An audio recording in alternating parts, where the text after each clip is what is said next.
5 ቁጥር 18 መንፈስ ይሙላባችሁ እንጂ በወይን ጠጅ አትስከሩ፣ ይህ ማባከን ነውና ይላል። የማይጨበጥ የማይዳሰስና የማይታይም ረቂቅ ነገር ሁሉ መንፈስ ይባላል። ስለዚህም እግዚአብሔር የማይጨበጥ የማይዳሰስና የማይታይ ስለሆነ መንፈስ ነው። ዮሐንስ ምዕራፍ 4 ቁጥር 24 ከሦስቱ አካላት አንዱ መንፈስ ቅዱስ ነው። ማቴዎስ 28 ቁጥር 19 መላእክት የማይጨበጡ የማይዳሰሱና የማይታዩ ስለሆኑ መናፍስት ናቸው። ዕብራውያን ምዕራፍ 1 ቁጥር 7 ሰይጣንና ተከታዮቹ አጋንንትም ካለመጨበጣቸው ካለመዳሰሳቸውና ካለመታየታቸው ጋር ሰውን በኃጢአት የሚያስቱና ከእግዚአብሔር የሚያጣሉ ክፉዎች በመሆናቸው ርኩሳን መናፍስት ይባላሉ። ማቴዎስ ምዕራፍ 8 ቁጥር 16 ሉቃስ ምዕራፍ 4 ቁጥር 36 ሰው መንፈስ አለው፣ ይህም ልብ፣ አእምሮ፣ ደመ ነፍስ ማለት ነው። ለቀድሶ ሥጋ ወነፍስ ወመንፈስ እንዳሉ ቅዱሳን ሐዋርያት። ከላይ ለመነሻ በተጠቀሰው ጥቅስ ሐዋርያው ቅዱስ ጳውሎስ መንፈስ ይሙላባችሁ ሲል የእግዚአብሔር መንፈስ ይደርባችሁ ማለቱ እንደሆነ ይታወቃል። በወይን ጠጅ አትስከሩ ማለቱም የአልኮል መጠጥ ከበዛ ዘንድ ማስከሩ አይቀርምና አብዝታችሁ አትጠጡ ማለቱ ነው። ሐዋርያው ይህን ያለው ጌታችን አምላካችን መድኃኒታችን ኢየሱስ ክርስቶስ ልባችሁ በመጠጥ ብዛትና በስካር ስለ ትዳርም በማሰብ እንዳይከብድ ያ ቀንም በድንገት እንዳይመጣባችሁ ለራሳችሁ ተጠንቀቁ ብሎ ያስተማረውን ተከትሎ ነው። ሉቃስ ምዕራፍ 21 ቁጥር 34 ሐዋርያው ቅዱስ ጳውሎስ በሌላም ቦታ ዘፈንና ስካርን ዝሙትንና መዳራትን በመከልከል እንዲህ ብሏል።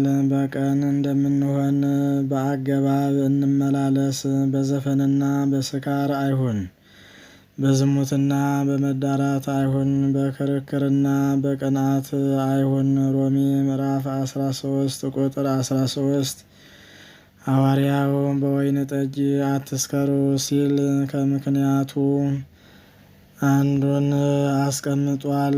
ማባከን ነው ብሏል። አዎ የአልኮል መጠጥ መጠጣት፣ አደንዛዥ እጽዋትን መጠቀም ሰውነትን ለጉዳት አሳልፎ ከመስጠቱም በላይ ገንዘብን ማባከን እንደሆነ መናገሩ ነው።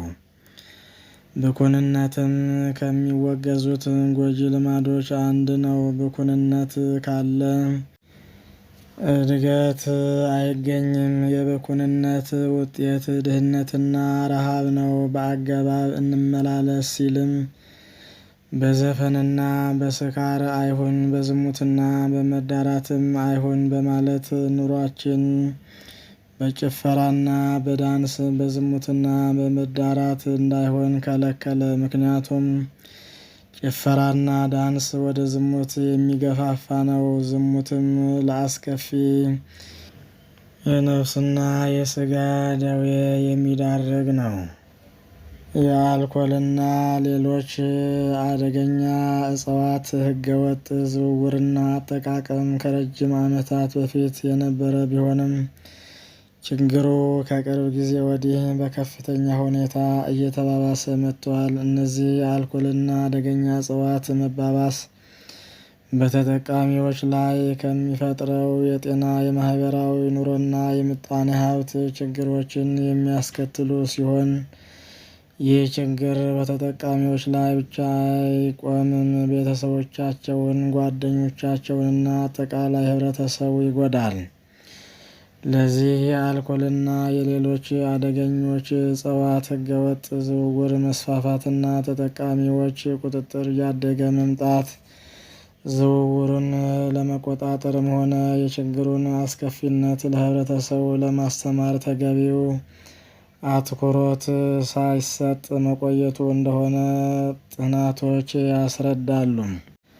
በተለያዩ ክፍለ ዓለማት የአደገኞች እጽዋት ህገወጥ አጠቃቀምና ዝውውር ከጊዜ ወደ ጊዜ እየጨመረ መጥቷል። በተለይም በወጣቱ ክፍል ሰፋ ባለ ሁኔታ የእነዚህ እጽዋት አላግባብ ተጠቃሚ መሆን ከጀመረ ቆይቷል። ይህ አድራጎት ከወዲሁ ካልተቀጨ ሊከሰት የሚችለው ችግር በቀላሉ የሚገመት አይሆንም። አደገኛ የሆኑ እጽዋት እንደ አጠቃቀማቸውና በተጠቃሚው አእምሮ ላይ እንደሚያስከትሉት ተጽዕኖ በተለያየ ክፍል የሚመደቡ ሲሆን ሱስ የማስያዝና ለጥቂት ጊዜ የሚቆይ የማነቃቃት፣ የማፈንጠዝ፣ የማስከርና የማፍዘዝ፣ የማደንዘዝ ባህሪ አላቸው። በአሁኑ ጊዜ የአልኮል መጠጥ አጠቃቀም በከፍተኛ ፍጥነት እያደገ ሲሆን ይህን ተከትሎ በገጠርም ሆነ በከተማ መጠጥ ቤቶች፣ ምሽት ቤቶችና ሌሎችም የመጠጥ መሸጫ ቦታዎች እየተስፋፉ መጥተዋል። በዓለም ጤና ድርጅት የተሰራውን ጨምሮ ሌሎች ጥናቶች እንዳሳዩት አልኮል በሴቶችም በወንዶችም የሚወሰድ ሲሆን ወንዶች የሚወስዱት መጠን ግን ከሴቶች በብዙ እጥፍ ይልቃል። አልኮል መጠጣት የሚያስከትላቸው ችግሮች የሚከተሉት ናቸው። አልኮል ብዙዎች እንደሚያስቡት አነቃቂ ሳይሆን ሲበዛ የአእምሮን ስራ ዝግ በማድረግ አትኩሮትንና ፍጥነትን ይቀንሳል። የወይን ጠጅ ፌዘኛ ያደርጋል፣ ብርቱ መጠጥም ጠበኛ ያደርጋል። በዚህም የሳተ ሁሉ ጠቢብ አይደለም። ምሳሌ ምዕራፍ 20 ቁጥር 1። ስለሆነም መዝፈን፣ መስከር እነዚህ ኃጢአት ስራዎች መሆናቸውን አውቀን ራሳችንን ጠብቀን ንስሐ ገብተን ቅዱስ ሥጋውን ክቡር ደሙን ተቀብለን የመንግስቱ ወራሽ የስሙ ቀዳሽ እንድንሆን አምላካችን በቸርነቱ ይርዳን። በሰማነው ቃል ይባርከን፣ ይቆየን።